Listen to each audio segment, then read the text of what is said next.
Hey guys, I'm back with the women's review. Um, I really felt like the women really showed out during the show. Like the women were probably some of my favorite parts of the show, to be honest. So let's get right into it. Becky versus Charlotte, SmackDown Women's Championship. Becky does a tilt-a-world head scissors into an armbar. Charlotte breaks armbar with a side power slam. Becky kicks out of the first spear. Charlotte misses a moonsault. Roll up by Becky, then Becky hits a step up enziguri. Becky misses top rope leg drop. Charlotte hits a big boot, then locks on the Boston Crab. Becky gets to the rope. Becky tries to leave. But Charlotte throws her into the barricade. Charlotte hits a second spear, locks on the figure eight. And Becky hits Charlotte's leg with the title, causing a DQ. Charlotte wins via DQ. Becky is still the champion. Charlotte attacks Becky, but Becky gains the upper hand and stands tall. First and foremost, good match. Not my favorite match between the two, but a good match. It served its purpose for sure. It'll be Becky versus Charlotte for a rematch for the title on Tuesday. If Becky gets DQ, she loses the title. So same stipulation that they had for Nikki versus Charlotte at Night of Champions 2015 because of how Nikki became the Long Reigning Divas champion. So kind of similar here. And I love that story. So I love that they're kind of like not recreating it, but they're taking away from something that was really good and putting it into this story. Depending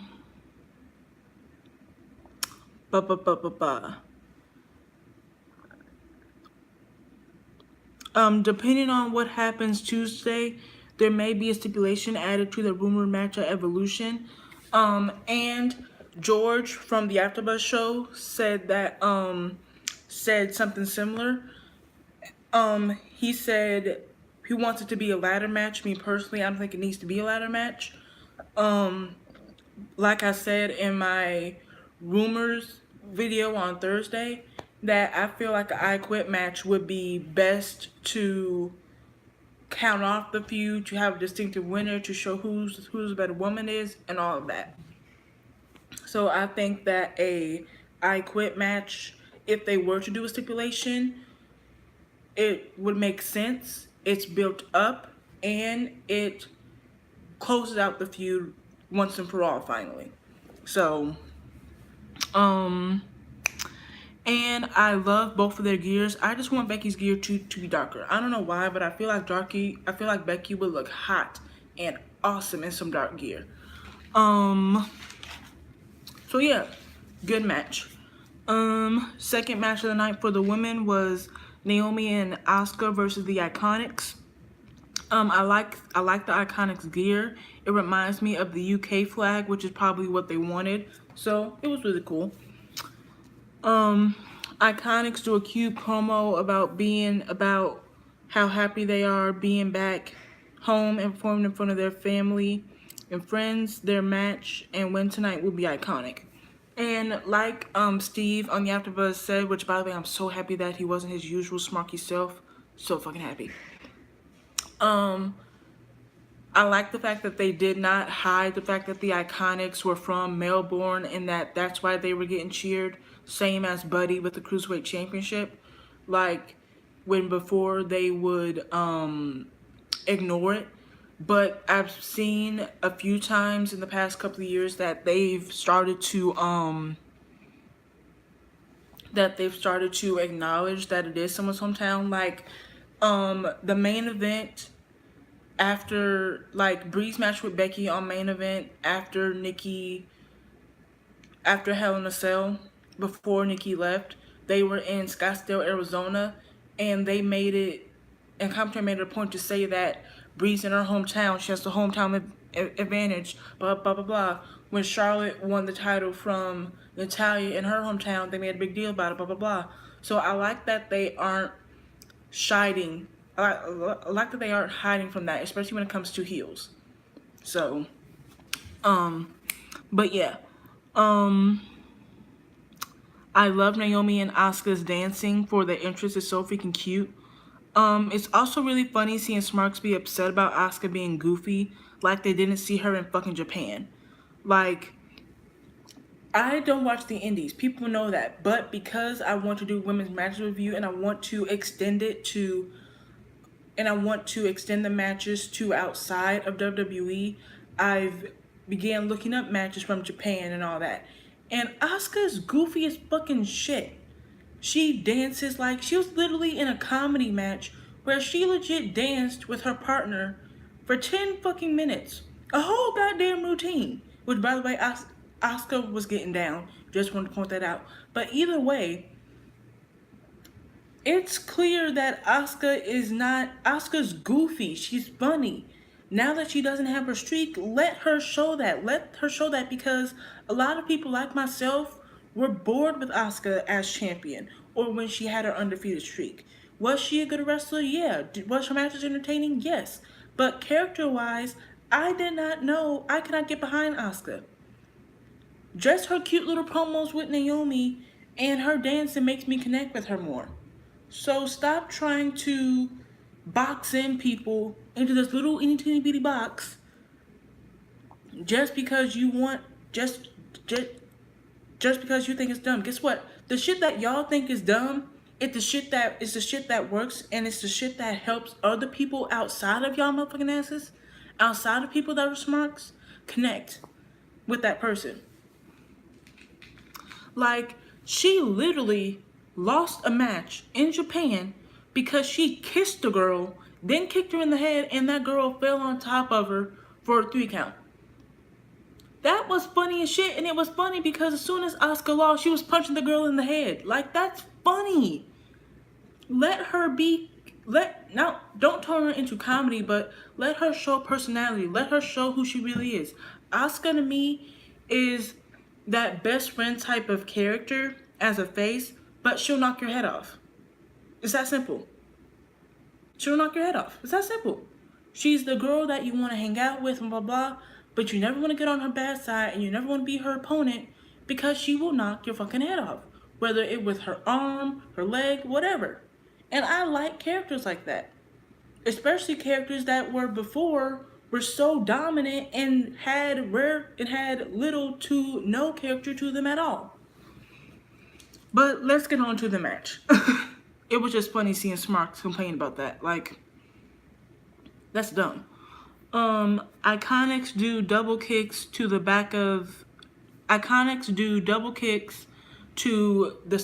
then the back of the head of Naomi.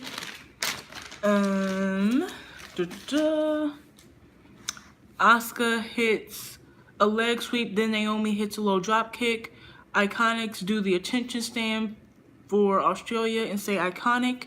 Then Naomi and Asuka do simultaneous drop kicks and hip toss and hip slams. Not slams, but when they hit you with your hip and the ropes. That move. I'm not sure if I should call it a hip slam or not. I don't know. I love Asuka and Naomi's handshake. It's so freaking cute. I love it. Asuka does a great suplex. Naomi does a springboard enziguri. Naomi throws Peyton's head into the corner turnbuckle. Moonsault, and then Billy breaks it up. Billy holds Naomi and Peyton hits a knee and gets the win for the Iconics. Good match. I figured that the Iconics would win, and I was okay with it as long as Naomi and Asuka were booked strong, and they were. So, and George and the people in AfterBuzz kind of don't want women tag titles because they feel like, oh, we don't want, team just being thrown together. But I'm like, you have to remember that Cool, they weren't together. In fact, they feuded for a little bit before they became a tag team. And guess what? They were one of the best tag teams ever. Like, you have to remember that sometimes some of the best tag teams are tag teams that were just put together. And like I said, I truly do believe that women tag titles would be amazing for WWE, especially since, um, especially if they're brand exclusive, and that would especially work because of the brand exclusive pay per views. Raw champions could finish a storyline with people on Raw, and then because it's a brand exclusive pay per view, a SmackDown team can come out and attack them or whatever and start a feud that way. So it gets more women involved, it creates more storylines, and it helps keep interest outside of the title picture. Like one of the main reasons why I loved um Brie versus Stephanie and Nikki versus Brie was because I was not entertained by the women's title feud between AJ and Paige. I'm sorry, I wasn't.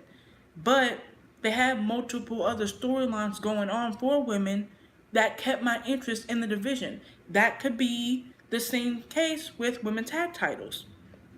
Whereas people may not like the SmackDown the SmackDown main title storyline or the Raw main title storyline, they may be interested in the women's tag title storyline. There was a reason why people, even Smarks, preferred Nikki versus Carmella over that year, or Nikki versus Natty, or even the mixed tag storyline leading into WrestleMania over the main titles over the main titles yeah over the main title storylines.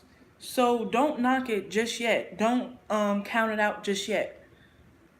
Um and like I said, I would be all for it, and I hope that they do it. Um so yeah, nice match, good home field moment. I was cool with it. Oh, and by the way, all the women got nice pops, and all the women were able to get the crowd to react. And yeah, so the crowd was really here for all the women tonight. Um, Third and final match of the night was the Bella Twins and Ronda versus the Riot Squad. Ronda and Sarah had on the same top, only Ronda's was printed with her signature Rowdy, and Sarah's was printed with the Riot Squad symbol. Um, I also loved Bree's new gear. I felt it was very cute. I felt it fit her and it complemented her new body a lot better than the ones that she had beforehand. And Nikki wore her WrestleMania 33 gear, which I actually made. So, hey. But yeah, all the women looked really nice. Now Nikki and Ronda discuss who's gonna start the match, and it'll be Nikki. Nikki hits an arm throw, the snapback, then the spine buster. Brie and Nikki do a double leg sweep. Liv hits a step up enziguri on Brie. Liv is talking shit to Brie, and she's like sticking out her tongue, and Brie catches her, and Brie, grabs her tongue. It's so freaking hilarious. And Liv hits a big right hand to Brie because of it. Drop kick, Brie mode running knee to Liv, and Liv kicks out. Bella's do a slingshot suplex to Liv. Sarah hits Nikki with a great running knee. That was freaking awesome. Sarah slams Nikki into the mat. Sarah slams Nikki. Sorry, guys. Sarah slams Nikki's head into Liv's knees. Then Liv slams Nikki's head into the mat from the top rope. Really great. I love that move. That made me miss Melina. Speaking of which, she actually says she wants the match with Naomi. So please, WWE, do that freaking match. Where was I at? Nikki hits a drop kick and wants to tag Ronda, but Liv stops her. Ruby with the hair slam to Nikki, and Nikki kicks out. Ruby then hits her with the second rope enziguri. No. Sarah hits a great net breaker. Ruby forearms Nikki, then hits her with her second rope enziguri. Ronda Nikki is able to get the tag on Ronda, and Ronda hits judo throws, arm drags on Ruby and Sarah. Um, Nikki slams Ruby into barricade. Brie wants to slam Liv, but Liv turns it around and slams her into the steel steps. Um, and she goes to attack Ronda because she's about to make Sarah tap to the armbar. Sarah and Liv, go for a tag team move, but Ronda stops them. Ronda hits simultaneous arm drags, and she goes for a double armbar and executes it perfectly fucking well. I've never, ever, ever seen that. And she did it oh so very freaking well. Holy shit. And Sarah and Liv tap, and Ruby and the Bellas win. Not Ruby, Lord have mercy. Ronda and the Bellas win. Oh my god, this freaking match was awesome. Oh my god. And it's so funny seeing Smarks be upset about this too. It's like, did y'all really think that Ronda was not only gonna lose her first match, but her first pay-per-view match even though I don't consider it house show, what a lot of people considered it was a glorified house show just on the network, in a 6-woman tag match and against the Riot Squad, no less. If you really thought that she was gonna lose, you are fucking delusional. Really, you are. You're fucking delusional. Like, people love thinking that the only way to win a feud or to put someone over is to have that person win the feud. No. Because there's been multiple times where a person didn't win the feud, yet they became a bigger star because of perfect case, Carmella. Carmella was struggling on the main roster before her feud with Nikki. She was. And Carmella herself admitted this. She said, that storyline with Nikki helped make me a star. Natalya, someone that's been in the company for as long as Nikki, said her storyline with Nikki helped make her into a star again, and it helped get people interested in her again. People need to realize that being infused with certain people helps elevate you, especially if you do well in that storyline. You doing well in that storyline, despite the fact that you may have lost, increases your star power, and it increases WWE interest in you to say, okay, down the line, we can give you a Money in the Bank contract. Twice. We can let you win your singles match at SummerSlam and become the SmackDown Women's Champion. People need to realize this shit. And these are the same people that think that they know more than WWE, and it's like, you guys are fucking idiotic. Like, you are. You guys are fucking idiotic and you're dumb. And the fact that you think that you really know more than the company shows volumes. If you really thought that Ron was going to lose this match, you get no respect from me. All you're going to get is laughs. Because that is one of the most dumbest, idiotic things I've ever heard in my life. And I'm trying to be funny. A lot of people that I know are more into the Riot Squad now than they ever have been because of their story with the Bellas and Ronda. Because they've been in a story and done well with three big stars of the company. This is sometimes how WWE tests people. Kind of like how for women, they put them up against, like, when the Bellas were there full time, they would put them up against the Bellas or against Natalya or Naomi or, their top stars. With men, they would do it with The Rock, Stone Cold, John, things like that. So, people need to realize that. Because Riot Squad may have lost this feud, but they could easily be they could be the first women tag champions for all we know. We don't know. But that's a possibility now because of how well they performed in this feud. So you guys don't need to just go full on blast mode when you don't know what WWE has planned for them. That's all I'm saying. Now, when it comes to, and mind you, this is just my personal opinion, my personal preference. When it comes to the matches I liked in order, My favorite match of the night for the women was definitely the Bellas versus Ronda. I feel like um Nikki performed really well, and I feel like her selling really showed in this match. She sold her ass off in this match. Um, Brie did really good. Um, Ronda did really good. Those two judo throws and those arm bars were fucking sick. Oh my god. The Riot Squad did really good. I was especially impressed with Liv. Liv really shined in this match. Um, So yeah, this was definitely my favorite for personal reasons. I'm excited to see how they set up Nikki versus Ronda, if that is what they want to go for. Um, some people on Instagram said maybe a battle royal, maybe a gauntlet. I said a gauntlet match because I don't think I've ever seen Nikki win, and I feel like Nikki would freaking slay. We saw what the gauntlet match was able to do for Nia Jax, and how people really got behind Nia because of that. So I would love to see Nikki in a gauntlet match and have her win it. Um, Especially since we could see matchups like Nikki versus Sasha, Nikki versus Bailey, Nikki versus Ember, Nikki versus Nia. So yeah, Nikki versus Brie. Um, Second favorite match of the night for the women would probably be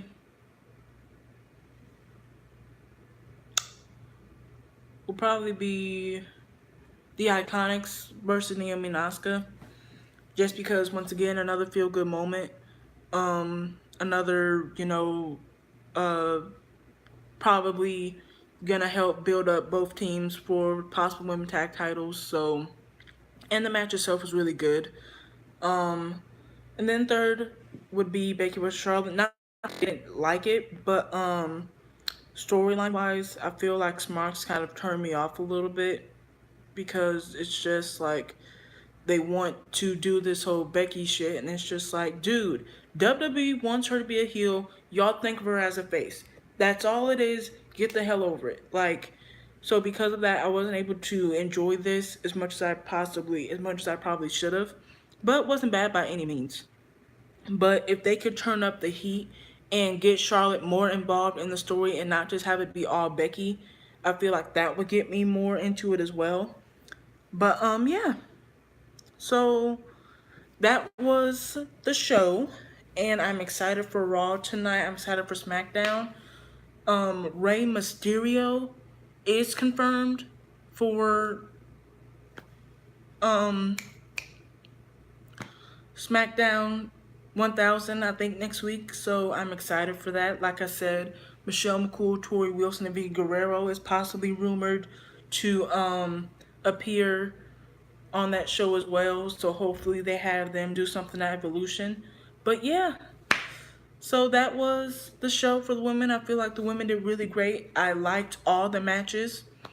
So yeah, on to the next. See you guys later. Bye. Oh, actually, and I like that WWE is building for Evolution. Like they started doing it a little bit on Monday, but now they're really starting to do it. And the pictures, the graphics for the show, oh my god, so gorgeous. We have Kyrie Sane versus Shayna. We have um Mickey versus Trish. Oh no, we have Mickey versus Lita. We have Trish versus Alexa. They actually already put up a graphic of Ronda versus someone, so that's probably going to be decided like this week or next week. Um, the Mae Young Classic final.